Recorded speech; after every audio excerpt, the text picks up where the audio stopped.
शक्तीपीठ महामार्ग सोलापूर, सांगली आणि कोल्हापूरमधून इतर मार्गाने घालवण्याची चर्चा सुरू. फडणवीसांची अनौपचारिक गप्पांमध्ये माहिती. तर याला राजू शेट्टींचा विरोध.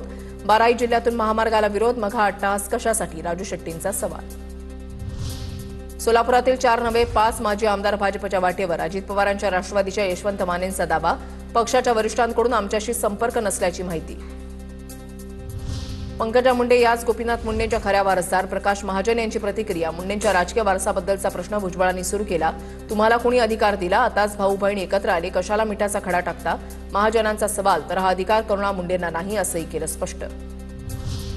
पतीची अब्रू वेशीवर टांगू नका एवढं करा. गोपीनाथ मुंडेंच्या खऱ्या वारसदारावरील विधानानंतर प्रकाश महाजनांचा करुणा मुंडेंना टोला. गोपीनाथ मुंडेंच्या वारसाबाबतच्या विषयाची छगन भुजबळांकडून सुरुवात. गोपीनाथ मुंडेंचा वारसदार ठरवायला भुजबळ तलाठ्याच्या भूमिकेमध्ये आहेत का? प्रकाश महाजनांचा टोला. मुंडेंच्या वारसाच्या मुद्द्यावरून मनोज जरांगेंचा पुन्हा एकदा भुजबळांवर निशाणा. ज्यांच्याकडे रक्तानं हात माखलेले लोक आहेत ते ज्ञान देतात. जरांगेंची टीका. सिल्वर ओक निवासस्थानी मंत्री प्रताप सरनाईक आणि शरद पवारांची भेट. मुंबई क्रिकेट असोसिएशनच्या निवडणुकीच्या पार्श्वभूमीवर भेट घेतल्याची शक्यता.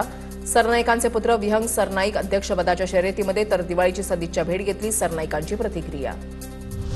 भंडाऱ्याच्या बेला परिसरामधील 150हून अधिक तरुणांचा शिंदेच्या शिवसेनेमध्ये प्रवेश. आमदार नरेंद्र भोंडेकरांच्या उपस्थितीमध्ये शिवसेनेमध्ये पक्षप्रवेश.